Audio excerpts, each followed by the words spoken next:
Hi guys, my name is Arman Shah, president of KITE, and welcome back to the KITE free Python course. And in this lesson, we're going to continue learning about files. So we could actually search through a file using common methods that we learned in strings a couple of videos back.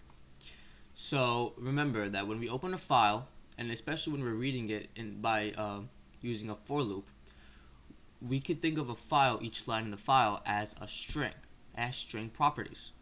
So when we go through each line in a file, we could use string methods. And one method that we went over a couple videos back was the starts with method. So that starts with method gets the first letter, or if you give it a parameter, it could return values with the line that starts with a certain string. So let's try to guess what this program over here will return. Well, what is it going to return? It's going to read through each line of this file over here, and then it's going to find the lines that start with from, and it's going to print each line.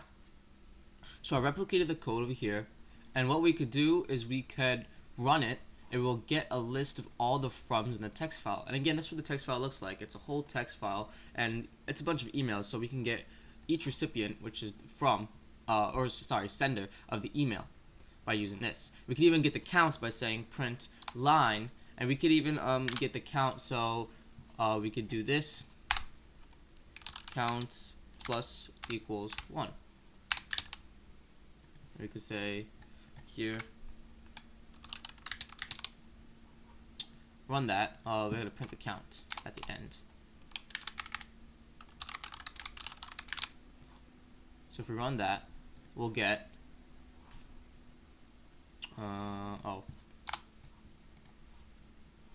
accounts that there's 27 froms. And an important thing that we mentioned in previous videos was that white space. Some of these will have white space at the end. For example, none of them over here have it, but some text will, for example, the 4s over here will have extra space for no reason, and we won't be able to, Python won't be able to find it because it's extra space. So what we should be doing is actually remove that extra space over here. Now there's no froms that have that, but there are some bys, there's some, as you can see, and there's also some 4s, as you can see over here, that have that extra white space. So how do we get rid of the extra white space? Well, we do the strip method. So we could say, before that, we can re-clarify what line is. We could say that right here, line equals line dot strip all that white space. Now, what's that going to do? It's not really going to change the count or anything. We're still going to get the same, but it ensures that we are getting all the froms, because some froms over here, some of the lines might have that extra white space and won't get picked up by the starts with method. So we could also use user input when trying to get a file name or open up a file, and it's very simple. This time you get the input of the file name. You could say the file name is equal to the input, and you can get user input of the file name, and then you open the file name. And over here in this program, what they're doing is they're trying to get the count, like we did before, of the subjects. So it's very similar to what we did before, so I'm not going to replicate this. It's just the count number, but this time the only difference is that they used the starts with of subject, and they got user input of the file. But an important issue, an important concern that might get brought up here is, what if the user puts on a incorrect file name that's not in the program, not in your replit, or not anywhere to be found through your computer? Well, let's try to think of a solution that we could think of. So right now, how could we prevent a traceback error if a user puts in or inputs an incorrect file name? Well, if you guess try except, then you're correct. We could use a try and except method to prevent a traceback error, and this is what it will look like. So we're gonna have the input of the file name, and then we're gonna try to open the file. And if that doesn't work, if we get a traceback error, then we're gonna accept file cannot. We're gonna pretty much print an error code, and we're gonna exit the program. So what this does is it just prevents a traceback error from occurring. We are gonna if the file does happen to open, then we're gonna skip the accept and we're gonna go straight down here. If there is a traceback error because the file name is incorrect, then it goes to the accept, it prints the error code, and then it's gonna exit the whole code, so it doesn't have to run this. And then again, we print the similar lines by saying over here, these are just the chunk of the code, the program. We're just trying to get the starts with. We're trying to get the starts with to find the number of subject lines in the file. So an important thing to note and a very interesting thing is, apart from reading files, we can also write files through Python.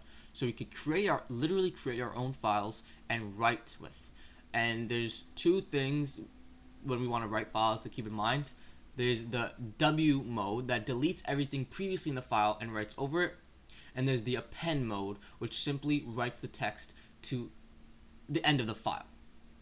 So to better understand how to write your own file, first thing we're going to do is create a file. So normally if we do something like this, and let's just say file equals, and we say open, and let's just put a random file name,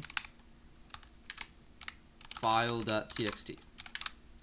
We're going to get a traceback error because there is no such thing as file.txt. But if we put it in the writer's mode that we're going to write a file, which is simply comma and then W, we're in the writer's mode. And let's actually print that to confirm. We're going to be able to open that file now. And as you can see, we actually created a file to the left of us. So even though I didn't have any file named file.txt, because I put it in the W mode, which is the writing mode, I was able to open it, successfully print it. And as you can see, it's in that W mode. And on the left, it's also right there. It created a whole new file. And we can actually use that file. So if we open that file up on our text editor, nothing's actually there. It's empty. So we can start writing stuff. So let's start writing file.write, which is a method to write stuff.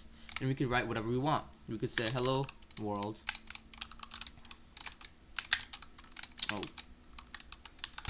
And then let's write a second line. Let's say file.write goodbye world.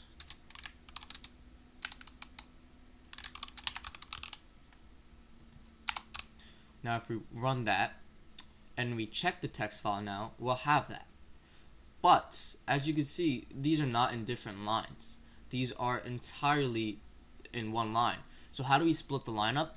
Well, do you remember the \n? Well, we could use that function to create a new line every single time we want to write in the file. And if we run it, what it's going to do is actually it's going to write with two lines instead. And notice we use the W mode, and as said before, that deletes everything that's in the file and writes over it. So anytime we add something, let's say we do write hello world again, and we run it, it's going to delete everything in that file and rewrite over it. So if we say something over here, let's just write random letters, it will delete everything in that file and write over it. But what if we don't want this to happen? Well, we could do the append mode, which is the A mode, and now we could write over it again.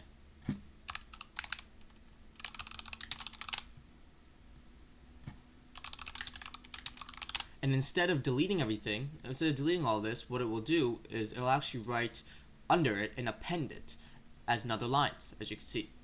So use the W. I would use the W mode very carefully, because if you have a large text file, it might delete everything there and write over it, which you don't want. So I would open them text files with the append mode instead if you want to write and append lines instead of replacing lines. And lastly, what you want to do is you want to save the file. So you have to save the file. All you have to do is write the file and use the method close, and that closes the file and saves it. So now you can open it up on your desktop. And these are two exercises that I recommend doing. The first one asks you to read through a file and print contents line by line, which we already went over. And this next one asks for a file name and wants you to look through certain lines in a file and get this type of code.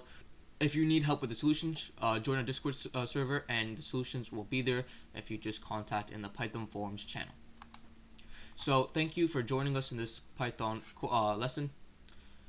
If you have any questions, concerns, again, join that Discord server. We'll help you with exercises, links to the textbook, links to the slideshow, and more. Also, don't forget to follow our new Instagram and Facebook accounts over here. Have a great day.